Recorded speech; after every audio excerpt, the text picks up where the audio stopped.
I think the Shadow Minister will have a very difficult time in the future when he looks back on the fact that we will have delivered whole-of-population vaccines for Australia. That's right. That is the future to come, that we will have delivered it. We have a written agreement with AstraZeneca.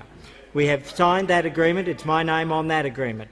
The federal government is providing hope through a sovereign vaccine plan which will keep Australia right up the front. So ask regarding vaccines. Yes. The Pfizer candidate is one of the two that have received provisional determination from the TGA. The other, I understand, is Oxford AstraZeneca, for which Australia now has a supply agreement. Do we have a deal or an agreement with Pfizer?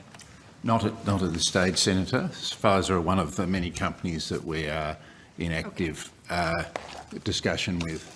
Right. 2021 will be very close to, I would put it this way, widespread international travel. And we hope by the end of March, I should say, to have reached some 4 million population.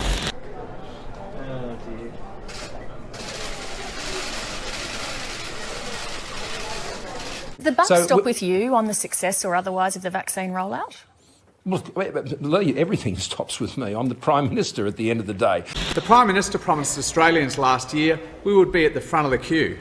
Prime Minister, isn't it true that we're so far back we can't even see the front of the queue? Those opposite may want to retreat into whinging and complaining and undermining the government as we fight the virus. Victoria is going back into lockdown. There's only one path to defeating this pandemic, and that is the successful rollout of the Commonwealth's vaccine program, and it has been delayed. That is a fact. You said there's no rush for weeks and weeks and weeks. You said there's no rush. It's not a race. It's not a competition. It's not a race, or it is a race? Well, you don't describe a vaccine rollout as a race. That's the Melbourne Cup's a race. 10th of July, there was a meeting, and what I'm told happened at that meeting was that there was an inexperienced person there with procurement. And they said, they were pretty rude at the meeting.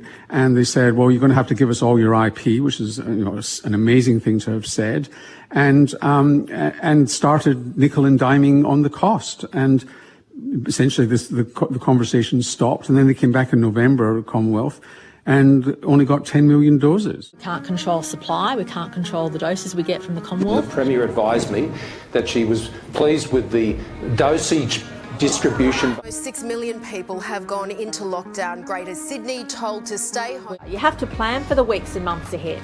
And I'm getting frustrated that people aren't doing that at other levels. We're coming last in all OECD countries to roll out a vaccine program. No, we're not. No, we're not. Yes, we are, Matt. Who's behind it? Why are we at the bottom? Well, with great respect, in terms of the first vaccinations, we're at over 29% of the population. The government has now flipped its advice on the AstraZeneca vaccine, lifting the cap on under 40s from getting it. No, I do not want under 40s to get AstraZeneca. The advice remains very clear. AstraZeneca is preferred for over 60s and Pfizer is preferred for over 50s. It's so confusing.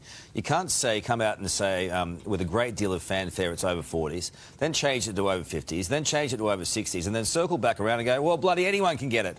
No wonder everyone's confused. If we had more Pfizer available months earlier, we may not be in this situation. So do you concede you should have done more to get that supply earlier? Well, I disagree with your assessment.